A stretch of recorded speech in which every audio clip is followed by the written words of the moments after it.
All right, let's cut to the chase. I have to compete with book talk. Greetings, everyone, and welcome to Canine Cannibalism. Today, we are going to be taking a look at and reviewing Son of the Slob by Aron Beauregard. Now, this book here is around 207 pages, which is short if you're comparing it to any other genre of fiction or nonfiction. But by extreme horror standards, it's practically biblical length. So, yeah, it's a pretty long extreme horror book as far as those go. Um, And I'm gonna just be real with you for a second. I have no idea what I'm doing here. This is my first YouTube video, and if I'm gonna be honest, I chose this book, which you can barely see, um, because it's kind of bad. It's kind of bad. I kind of didn't like it. Some just preliminary stuff here, real quick. I liked the first one a lot more than I know a lot of other people did. I understand a lot of it is just shock value for the sake of shock value. I get that. Um, However, I enjoyed it. It was something interesting. I liked the feel. And there's a lot of problems with it. I understand that. It is by no means a perfect book. That goes without saying, but I liked it. This one, not so much. And we're gonna get into here. We're gonna get into why here in a second. So, two sections to this video. You got no spoilers and you got spoilers, and I will let you know when we get to spoiler stuff. But first, for no spoilers, let's talk about a trigger warning here. So, you got gore, violence, mutilations, that kind of stuff. That's pretty standard.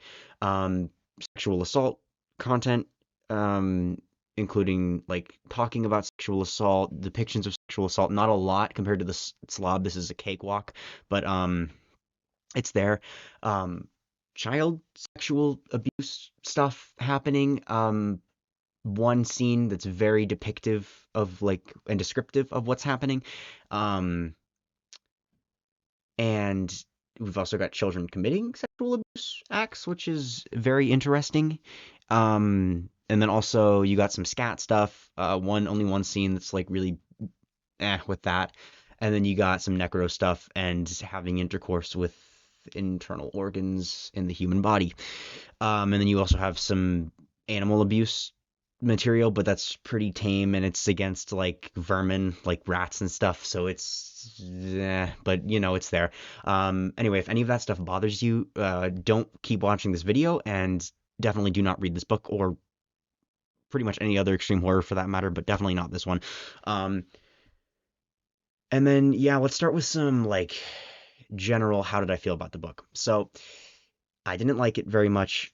I know a lot of people didn't like it very much compared to his first one. It's a completely different tone, completely different setting. If you went into this hoping for something similar to the original, then you're going to be sorely disappointed.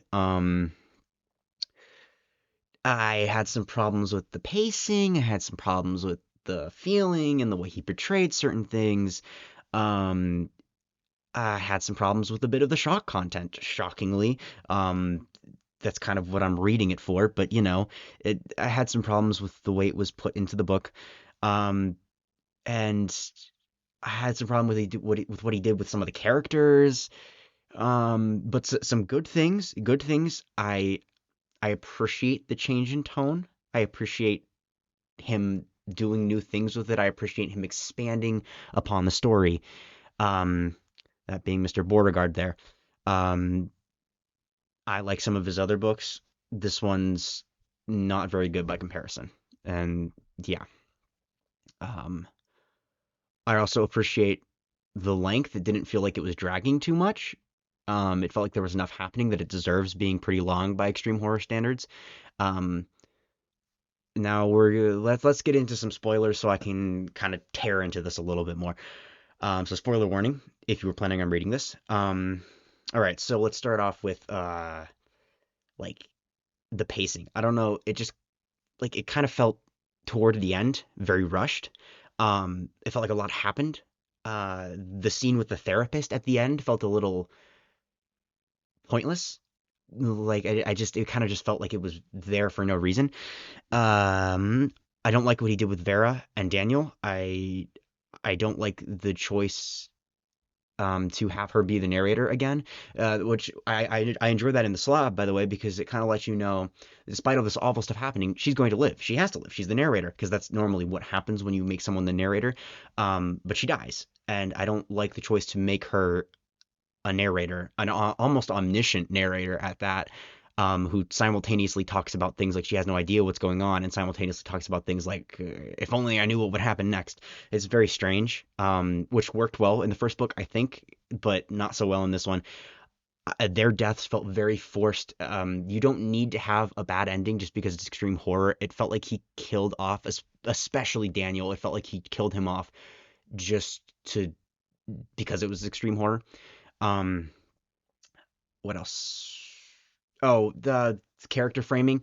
So the way he framed Harold throughout the entire book, I was on board for the most part. I would have appreciated it more if he had focused more on the he's got some good in him aspect, but as the book goes on, it becomes very clear that the focus is just he's evil.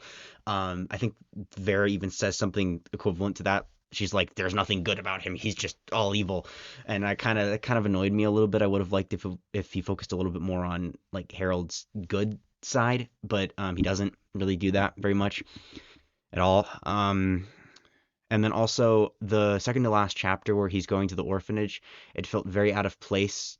All of the writing was like, "Oh, woe is me. He's a child of neglect and abuse. Pain is his only true friend." Like I felt like that was very.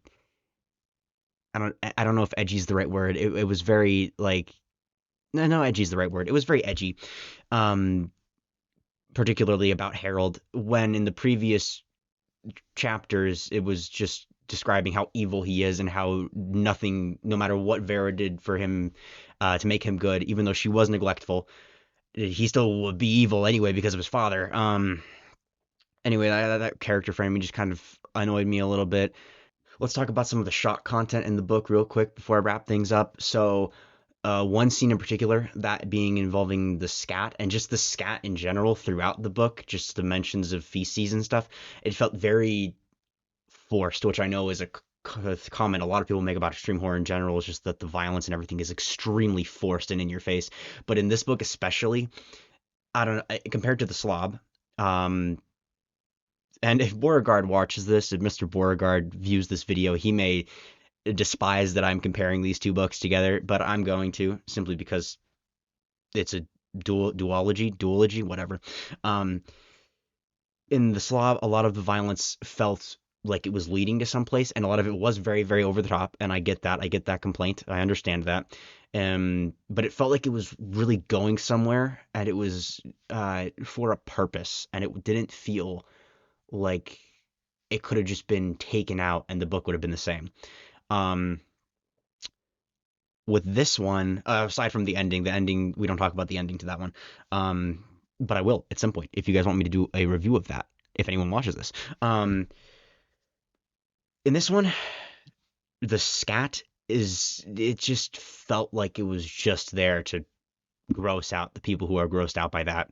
Um, him Harold eating it at certain points, the smell of it, then described in detail, it just felt like it was literally just there to gross some people out and serve no purpose, which I understand that's a common trope, is the violence and stuff being there for no purpose and just to shock people. But I don't know.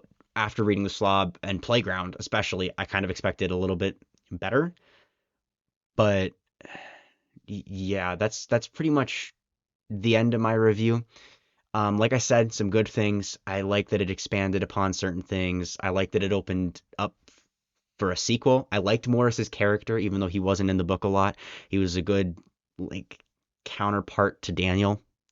Um, and I'm hopeful that the sequel will be okay because I will read it at some point. I don't know how that's gonna work, but you know he's the author. He'll do it. He'll make it work. Um, as always, my opinion. I'm just some guy on the internet. My opinion doesn't matter. You like the book, you didn't like the book, you think my opinion is wrong. That's perfectly fine. Drop a like if you like the video. Drop a dislike if you didn't like the video. Feedback's helpful. Drop a comment. I will respond if I can. And yeah, that's pretty much it. And you know, it's as they say.